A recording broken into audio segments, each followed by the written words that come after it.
शनिवारचा तो दिवसही शेवटी उजाडला. रोहन म्हटला होता त्याप्रमाणे ह्या निमंत्रणामुळे त्याच्या मित्रमंडळीत चांगली चर्चा रंगलेली होती. रोहनवर ही मेहरनजर का झाली हे जाणून घ्यायला सगळेच उत्सुक दिसत होते. सायलीला राहून राहून वाटत होतं की तिच्या आसपासचे लोक तिच्यापासून काहीतरी लपवत होते. कितीतरी वेळा ते तिला काहीतरी सांगू पाहायचे, पण मग विचार बदलून एकदम गप्प व्हायचे. काय सांगायचं होतं त्यांना आणि मग ते सांगत का नव्हते? अशी कुठली गोष्ट होती जी सांगायची हिंमत त्यांना होत नव्हती? हे काय गौड बंगाल होतं?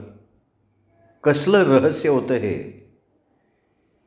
विचार करूनही सायलीच्या काही लक्षात येत नव्हतं. त्यामुळे नकळत मनावर एक दडपण आल्यासारखं झालं होतं. त्या दिवशी तिने आपल्या कपड्याची निवडही काहीशी विचारपूर्वक केली. हलक्या निळ्या रंगाची साडी आणि तसाच साधा ब्लाऊज घालायचं तिने ठरवलं. ह्या अशा साध्या वेशात आपल्याला बघून समीरच्या मनात काय विचार येईल? ही अशी साधी वेशभूषा आपण त्याच्यासाठीच केली आहे असं तर त्याला वाटणार नाही ना?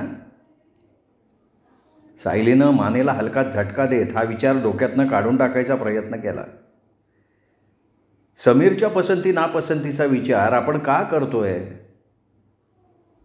ती अशा विचारात असताना दारावर हलकेच थाप मारून प्रतिभा तिच्या खोलीत आली. सायलीनं काढलेल्या साडीकडे बघत म्हणाली, ही साडी नेसणार आहे साज? हो, चांगली आहे ना? नाही ठीक आहे, तसंही मी तुला साडीच नेसून जा म्हणून सांगणार होते. हो का? समीर सोहनीसारख्या माणसासमोर जाताना शरीर जेवढं जास्तीत जास्त झाकलं जाईल ना तेवढं चांगलं आहे बरं. तुम्हाला काही हवं होतं का? सायलीने विषय बदलत विचारलं. नाही ग, सहज आले होते, म्हटलं तुझ्याशी थोड्या गप्पा माराव्यात. सायली फारशी उत्सुकता न दाखवता नुसती हुंकारली.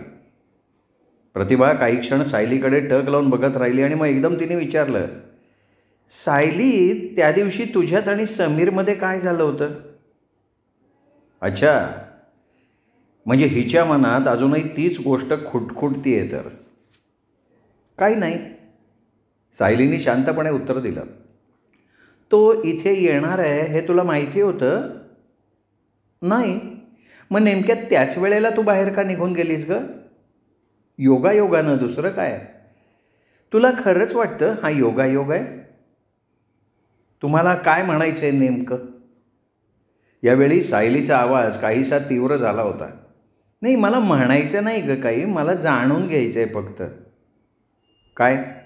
हेच की त्या दिवशी तुमच्या दोघात नेमकं काय झालं होतं?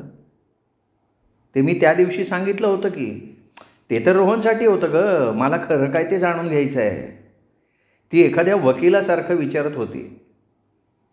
हे बघा, जे खरं होतं तेच मी सांगितलं होतं. आता तुम्हाला जर त्याच्यावर विश्वास ठेवायचा नसेल तर तुमची इच्छा.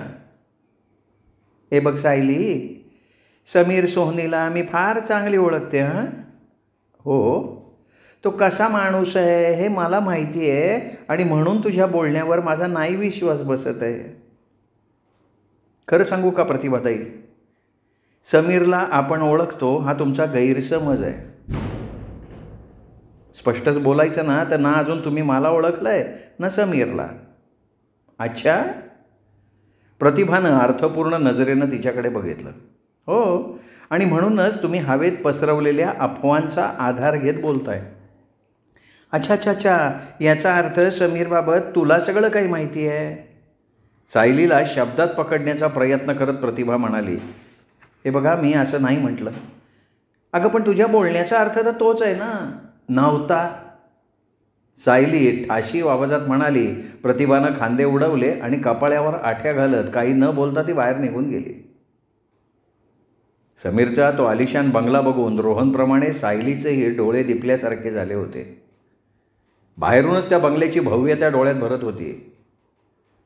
उघड्या गेटमधनं ते दोघं आत शिरले आणि जणू त्यांचीच वाट बघत असल्यासारखे काका त्यांच्यासमोर आले. सायलीनं दोन्ही हात जोडून काकांना नमस्ते केलं. रोहननं मात्र तसं काही न करता मोठ्या रुबाबात म्हटलं, मिस्टर सोहनींना सांगा आम्ही आलेलो आहोत. सायलीला रोहनची ती बोलण्याची पद्धत मुळीच आवडली नव्हती. मनातून ती काहीशी अस्वस्थ झाली. क्षणभर तिच्या मनात आलं, आपण असंच इथून वळून पळूनच जावं. पण अर्थात तसं काही करणं तर शक्य नव्हतं. तुम्ही येणार आहे याची साहेबांना कल्पना आहे, या तुम्ही. काका चेहऱ्यावर कसलेही भाव न दाखवता निर्विकार स्वरात म्हणाले. रोहन चालायला लागला तशी मग सायलीही पावलं ओढत त्याच्या मागे मागे चालायला लागले. ते हॉलमध्ये पोचले तेव्हा सगळा हॉल दिव्यांच्या झगमगाटानं उजळून निघाला होता. सगळीकडे एक प्रकारचं उत्साही वातावरण होतं. हॉलमध्ये बरीच मंडळी जमली होती. सायलीनं पाहिलं, समीर एका बाजूला उभा राहून दोघा तिघा पाहुण्यांशी बोलत होता, पण त्याची नजर मात्र हॉलच्या दाराकडे होती. त्या दोघांना आत आलेलं बघताच तो त्यांच्या दिशेनं पुढं आला. मोठ्या शालीनपणे हात जोडून त्यांनी त्या दोघांचं स्वागत केलं. कशा आहात? सायलीकडे बघत त्यांनी औपचारिकपणे विचारलं. मी ठीक आहे. रोहन साहेब, तुम्ही इथे आलात याबद्दल मी तुमचे आभार मानतो. तो त्याच औपचारिकपणे रोहनला म्हणाला. आभार तर मला मानायला पाहिजेत समीर साहेब. रोहन काहीशा चापलुसीच्या स्वरात म्हणाला. आपण आम्हाला निमंत्रित केलं त्याबद्दल. बाकी तुमचा हा बंगला फार छान आहे. हां, फारच छान आहे, समीर म्हणाला, पण त्याची नजर सायलीवर रोखलेली होती. मग थोडंसं वळून त्यांनी कोणाला तरी हाक मारली. अर्चना, जरा 1 मिनिट इकडे ये. एक तरुण मुलगी त्याच्याजवळ येऊन उभी राहिली. अर्चना, तू असं कर, रोहन साहेबांची ओळख तू आपल्या इतर पाहुण्यांच्या बरोबर करून दे. मी मिस सायलीची ओळख करून देतो, समीर त्या मुलीला उद्देशून म्हणाला. समीरनं केलेली ही वाटणी रोहनला आवडली नव्हती हे त्याच्या चेहऱ्यावरनं सायलीच्या लगेच लक्षात आलं होतं. पण अशा परिस्थितीत ती काहीच करू शकत नव्हती. अर्चनानं लगेच समीरच्या आदेशाचं पालन केलं. रोहनला घेऊन ती एका बाजूला गेली आणि सायली समीरबरोबर एकटीच राहिली. समीर तिची एका पाहुण्याबरोबर ओळख करून देत होता. सायली ही औपचारिकपणे सगळ्यांना हात जोडत होती. या सगळ्या पाहुण्यांमध्ये जी 2च नावं तिच्या लक्षात राहिली होती ती म्हणजे प्रवीण मेहता आणि त्याची पत्नी अवंती मेहता. आणि तीही केवळ रोहन मेहतांचा उल्लेख यापूर्वी केला होता ना म्हणून. अवंती मेहता सायलीला पहिल्या भेटीतच आवडली. अवंतीलाही सायली आवडली होती. त्यामुळे दोघीही एकमेकींशी लगेच मोकळेपणानं बोलायला लागल्या. समीरला तर पाहुण्यांचीही सरबराई करायची असल्यामुळे सायलीला त्यांनी अवंतीजवळ सोडलं होतं, पण त्याची नजर मात्र तिच्यावर होती. पाहुण्यांशी बोलत असतानाही त्याची नजर तिच्यावरनं बाजूला होत नव्हती. अधूनमधून सायलीची नजर रोहनकडे जात होती आणि इथे येण्याच्या आपल्या निर्णयाचा त्याला पश्चात्ताप होतोय हे त्याच्या चेहऱ्यावरनं सायलीच्या लक्षात आलं होतं. डिनरच्या वेळी सायलीनं बघितलं, तिची खुर्ची रोहनपासून दूर समीरच्या एका बाजूला होती. त्याच्या दुसऱ्या बाजूला अर्चना बसली होती. रोहन मात्र 2 अनोळखी माणसांच्या मध्ये आपला संताप आतल्या दाबण्याचा प्रयत्न करत बसला होता. समीरनं केलेल्या ह्या व्यवस्थेचा सायलीला एकाच वेळी रागही आला आणि बरंही वाटलं होतं. राग अशासाठी आला की समीरने जाणीवपूर्वक तिला रोहनपासून वेगळं केलं होतं आणि मनातून ती सुखावली अशासाठी होती की मनोमन ती समीरच्या प्रेमात पडली होती, म्हणून त्याच्याजवळ बसणं तिला आवडलेलं होतं. आज तू खूप सुंदर दिसतीयस, समीर किंचित तिच्या बाजूला झुकत कुजबुजत म्हणाला. थँक्स. सायली खाली मान घालत पुटपुटली. हे सगळं आपल्या भावी पतीसाठीच आहे ना? काय ते? हेच साधं सरळ रूप. बहुतेक. काही हरकत नाही, माझी ही आवड अशीच आहे. हे सगळं तुम्ही काय चालवलं आहे? काय चालवलं आहे? हवा पाण्यावर गप्पा मारतोय असं दाखवण्यासाठी तो इकडे तिकडे बघत बोलत होता. तुम्हाला ते माहिती आहे? छे छे छे, तूच सांग ना. तिच्याकडे बघून किंचित हसत तो म्हणाला. तुम्हाला कल्पना आहे रोहन खूप रागावलेला आहे. अच्छा. आणि तुम्ही हे जे निमंत्रण दिलं त्यामागे नक्कीच काहीतरी खास गोष्ट आहे असा त्याला संशय आला आहे. हो, मग खास तर आहेच की. म्हणूनच विचारते, हे सगळं तुम्ही का आणि कशासाठी चालवलं आहे? तुला ही भाजी आवडली का? ही बनवण्याची आमच्या खानसाम्याची एक विशिष्ट पद्धत आहे बरं का. समीर बोलत असताना रोहनची आणि तिची नजरानजर झाली.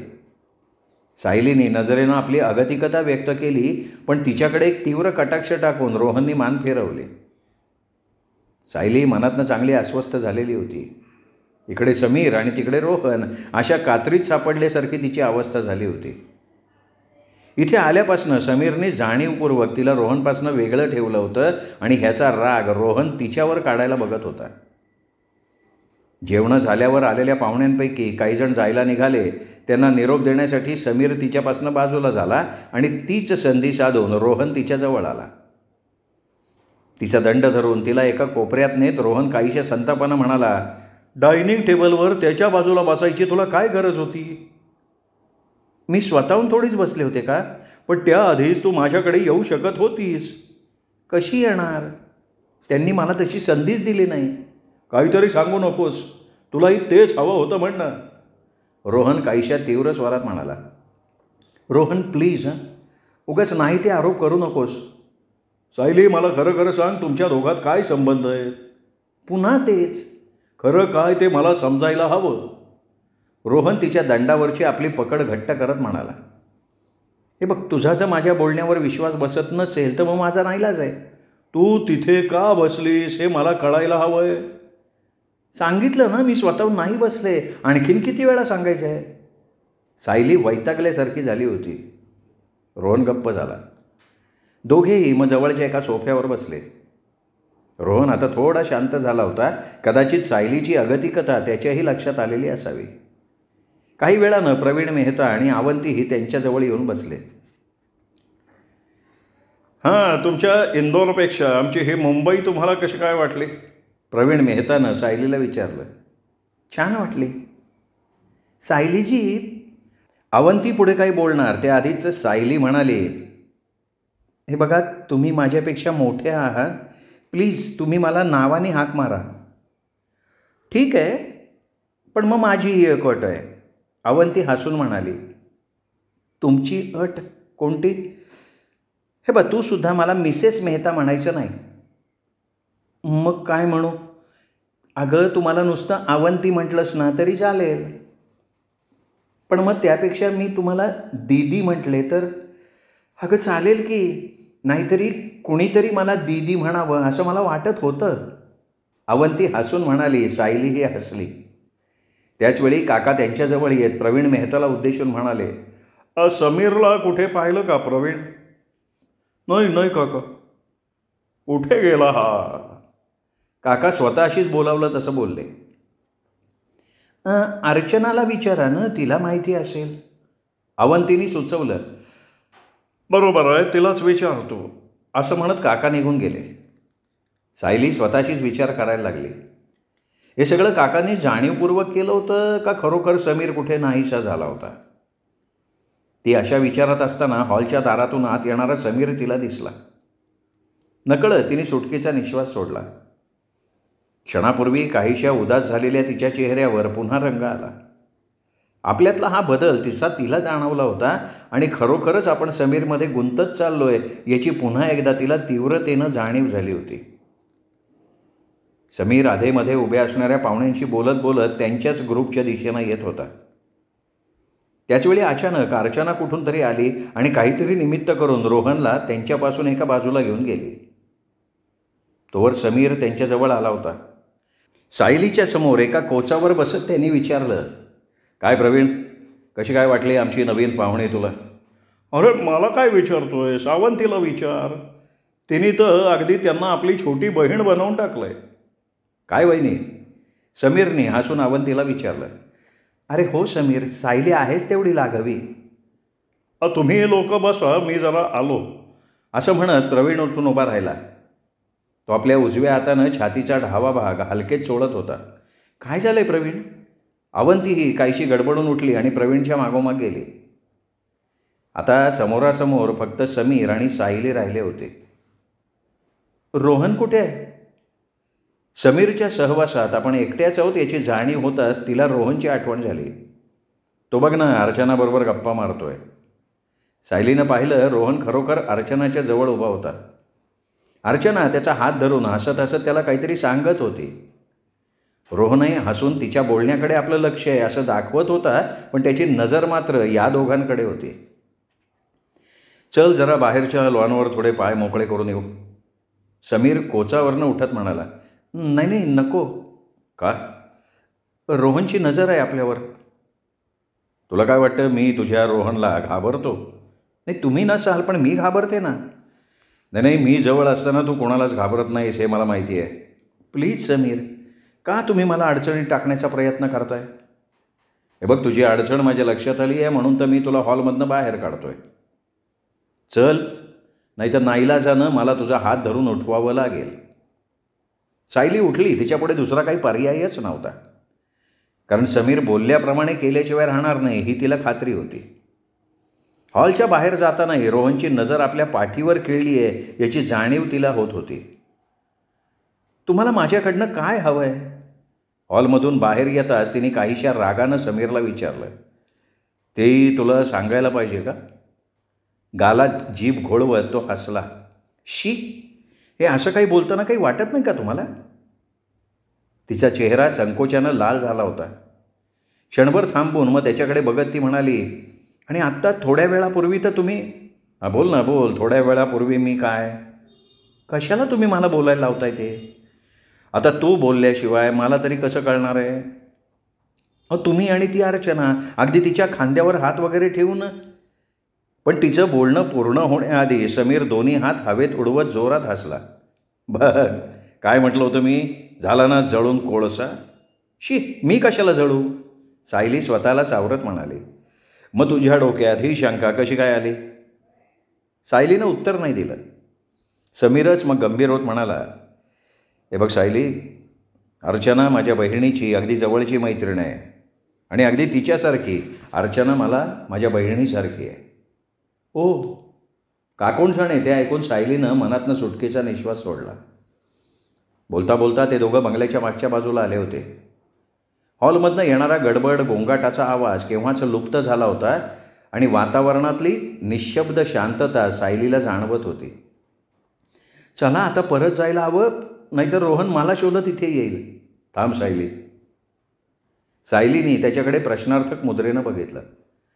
सायली, मला तुझ्याशी थोडं बोलायचं आहे. आपण हॉलमध्ये जाऊन बोलू ना. नाही, मला तुझ्याशी एकांतात बोलायचं आहे. समीर, मला वाटतंय. सायलीनं बोलायचा प्रयत्न केला. हे बघ सायली, तुला काय वाटतं याची मला पर्वा नाही आहे आता. असं म्हणत समीरने तिचा दंड धरला आणि तिला बोलायची काही संधी न देता बंगल्याच्या मागच्या बाजूला असलेल्या दारातून आत शिरून तो तिला खोलीच्या दिशेनं घेऊन गेला. अचानक कुठून तरी काका त्यांच्यासमोर अवतीर्ण झाले. काका, आम्हाला कोणी डिस्टर्ब करणार नाही याची काळजी घ्या. हां ठीक आहे, असं म्हणत काका आले तसे नाहीसे झाले. अचानक घडलेल्या या प्रकारानं सायली काहीशी गांगारून गेली होती. त्यातच काकांचं येणं आणि जाणं तिला मोठं रहस्यमय वाटत होतं. नकळत तिचे हातपाय बर्फासारखे थंड पडले. समीरपासून जेवढं दूर होता येईल तेवढं दूर होत उष्ण अवसान आणून तिने विचारलं, तुम्हाला माझ्याकडनं काय हवं आहे? काहीच नाही, समीर शांत स्वरात म्हणाला. मग तुम्ही मला इथे कशासाठी आणलं आहे? आणि अशा प्रकारे मला इथे आणलेलं बघून काकांना काय वाटलं असेल? काकांना सगळं माहिती आहे, तो त्याच शांत स्वरात म्हणाला. पण मी दिसले नाही तर रोहन नाराज होईल. काकांचा वार फुकट गेलेला बघून सायलीने दुसरं अस्त्र वापरण्याचा प्रयत्न केला. बरं मग, हे बघा, आपल्याला हॉलमध्ये जायला हवं. एवढ्यात नाही, असं म्हणत तो पुढे झाला आणि सायलीला एकदम आपल्या मिठीत घेत म्हणाला, मला तुला काही सांगायचं आहे सायली. हे बघा, जे काही सांगायचं आहे ते लांबूनही सांगितलं जाऊ शकतं. ती त्याच्या मिठीतून सुटण्याचा प्रयत्न करत म्हणाली. नाही, तो आपली मिठी घट्ट करत म्हणाला. तुम्ही मला घाबरवण्याचा प्रयत्न करताय? नाही. मग मला हे सांग, तू मला एवढी घाबरतेस का? मी कशाला घाबरू? नाही ना, मग तुझ्या शरीराला एवढा कंप का सुटला आहे? छे, कुठं काय? हे बघ सायली, तुझ्या इच्छेविरुद्ध मी काहीही करणार नाही याची खात्री बाळग. सायली काहीच बोलली नाही. अचानक त्याने विचारलं, सायली, तू खरोखर रोहनवर प्रेम करतीयस? त्याच्याशी तुमचा काय संबंध आहे? हे बघ, संबंध आहे म्हणून विचारतोय. काय? सायली, तू नेहमी सुखात आनंदात असावीस असं मला वाटतंय. हो का? मग त्याची तुम्ही नका ना काळजी करू. का? कारण कुठल्याही परिस्थितीत मी नेहमी आनंदी असते. याचा अर्थ आत्ताच्या ह्या स्थितीतही तुझी काही तक्रार नाही आहे. तुम्ही तुम्ही काय बोलावं हे न सुचवून ती नुसती जळजळीत नजरेनं त्याच्याकडे बघत राहिली. तो हसला. तिच्या कपाळावर आलेल्या केसांच्या बाटा हलकेच दूर करत म्हणाला, तू रोहनला एवढी का घाबरतेस? कारण तो माझा होणारा नवरा आहे. अच्छा, म्हणजे होणाऱ्या नवऱ्याला घाबरायचं असतं, त्याच्यावर प्रेम करायचं नसतं का? काय म्हणायचं आहे तुम्हाला? रोहनकडे तू कुठल्या नजरेनं बघतेस? म्हणजे तो मोठा सभ्य, प्रामाणिक, एकनिष्ठ माणूस आहे असं तुला वाटतंय? मला नाही समजलं तुम्हाला नेमकं काय म्हणायचं आहे. मला वाटतं मला काय म्हणायचं आहे ते मी अतिशय स्पष्ट शब्दात सांगितलेलं आहे. तो कसाही असला तरी तुमच्यापेक्षा नक्की चांगला आहे. Shut up. का? सत्य पचवता आलं नाही? सायली, माझ्याबद्दल अजून तुला काहीच माहिती नाही आहे. अच्छा, आणखीन काय माहिती असायला हवं? हे काय कमी आहे का की तुम्ही एक नंबरचे हट्टी आहात, दुराग्रही आहात, स्वतःला हवं ते गृहीत धरणारे आहात? हे बघा, मला तुमच्यात कसलाही इंटरेस्ट नाही, कसलाही रस नाही. हे तुम्ही का नाही मान्य करत? कारण ते खरं नाही आहे. अच्छा, मग खरं काय आहे? हेच की वरून तू कितीही नाकारत असलीस तरी मनातनं तुलाही जाणवलं आहे की तू माझ्या प्रेमात पडली आहेस आणि हे सत्य नाकारण्यासाठी तू माझ्याशी कठोर वागण्याचं नाटक करते आहेस. सायली काहीशी अवाक होऊन त्याच्याकडे बघत राहिली. त्याने अगदी अचूक तिच्या वागण्याचं विश्लेषण केलं होतं. ती काहीच बोलत नाही असं बघून समीरच पुढे म्हणाला, सायली, निदान आपण स्वतःशी तरी प्रामाणिक राहायला पाहिजे. सायली अजूनही तशीच उभी होती. तिची अवस्था मोठी विचित्र झाली होती. तिच्या त्या गप्प राहण्याचा अर्थ समीरनी स्वतःला सोयीस्कर असा करून घेतला होता. तो तिच्या आणखीन जवळ आला होता. त्यांनी तिला जवळ घेण्यासाठी आपले हात पुढे केले. त्याचवेळी सायलीनं अचानक त्याच्या छातीवर हात ठेवून त्याला जोरात ढकललं. सायलीच्या त्या अनपेक्षित कृतीनं क्षणभर त्याचा तोल गेल्यासारखा झाला आणि त्याच एका क्षणाचा फायदा घेऊन सायली त्याच मागच्या दारातनं धावत बाहेर पडली. समीरच्या तावडीतून सुटण्याच्या नादात आपण कुठे चाललोत हेही तिने बघितलं नाही. पायांना कसला तरी थंडगार स्पर्श झाला तेव्हा ती भानावर आली, पण तोपर्यंत उशीर झाला होता. स्वतःला सावरायच्या आतच तिचा पाय घसरला आणि ती धपकन खाली आपटली. हा भाग बंगल्याच्या सभोवताली असलेल्या बगीच्याचा होता, जो पाण्यामुळे निसरडा आणि चिकचिकीत झालेला होता. नेमक्या ह्या चिखलातच पडल्यामुळे सावलीचे सगळे कपडे खराब झालेले होते. आता ह्या अवस्थेत आपण सगळ्यांच्या समोर कसं जाणार ह्या विचारानं सायलीला एकदम रडू कोसळलं. दोन्ही हातांनी तिने आपला चेहरा झाकून घेतला. सायली, सायली असा आवाज ऐकून तिने मान वर केली तर समोर समीर उभा राहिलेला होता. ओ समीर, असं म्हणत तिने पुन्हा आपला चेहरा झाकून घेतला. स्वतःचा हा अवतार बघून ती अगदी शरमून गेली होती. सायली, तुला कुठे लागलं तर नाही ना? समीरनी काळजीच्या स्वरात विचारलं. नाही, पण माझे कपडे. हे बघ, त्याची काळजी तू करू नकोस. तू आज चल, मी काकांना बोलवतो.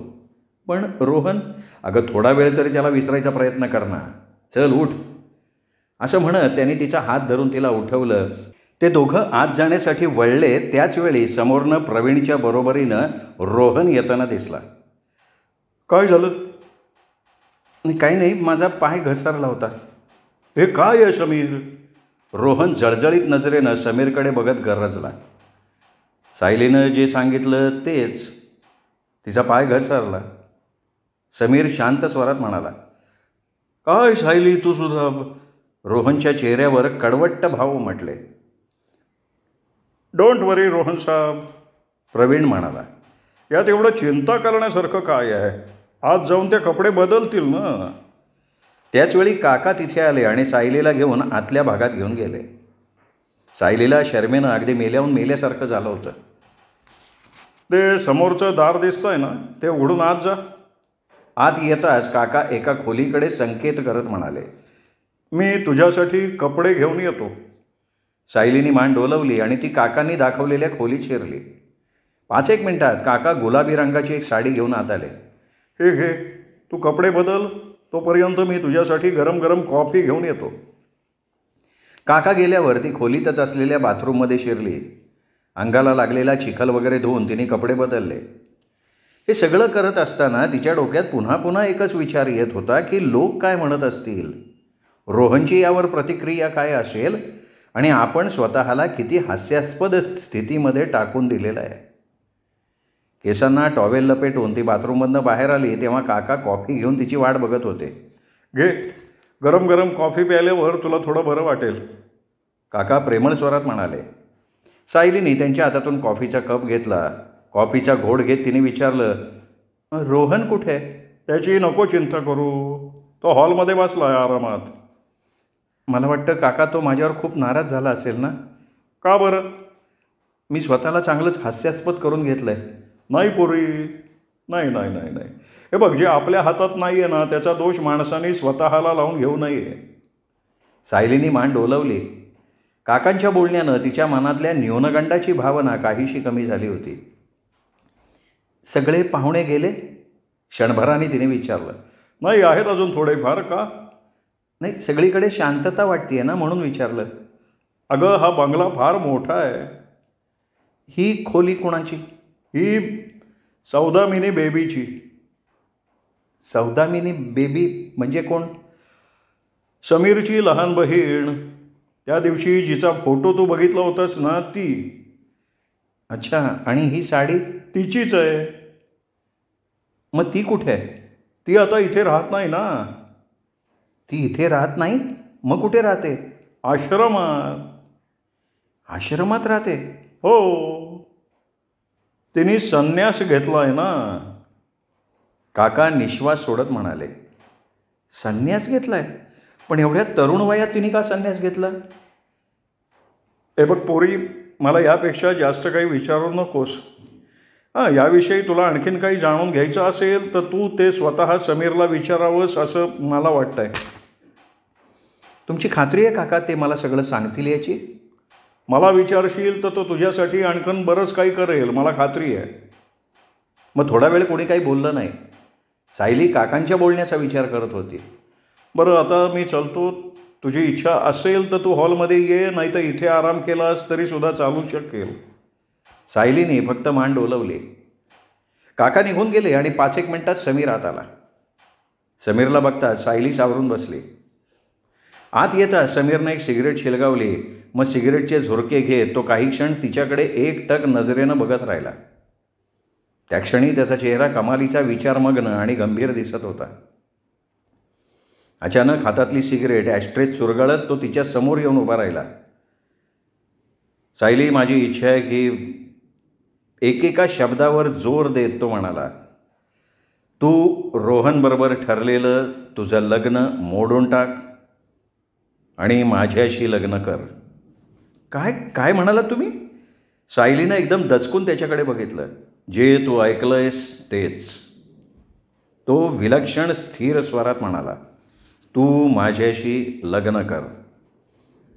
तुमच्याशी लग्न? तुम्ही माझी चेष्टा तर नाही ना करत? नाही, शुद्धीवर आहात पूर्णपणे.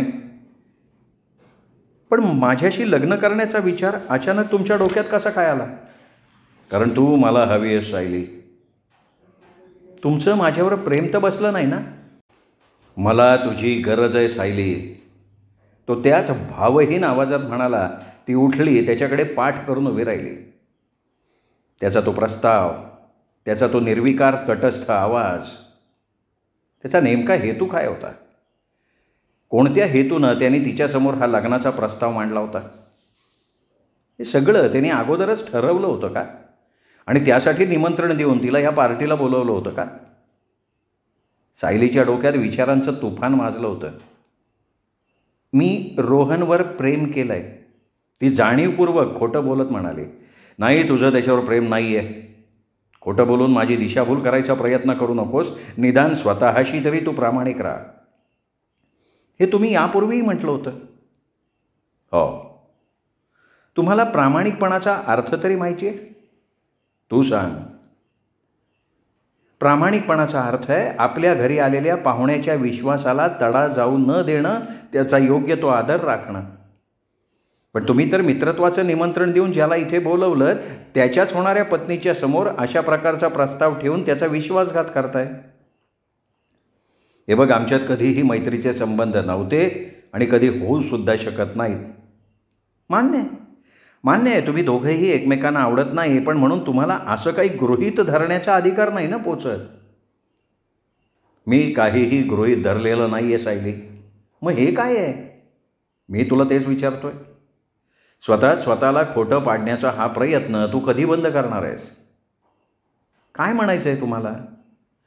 मला हेच म्हणायचं आहे, जेवढी मला तुझी गरज आहे तेवढीच ती तुलासुद्धा आहे. तू स्वतःला इतर स्त्रियांपेक्षा वेगळी का समजतीयेस?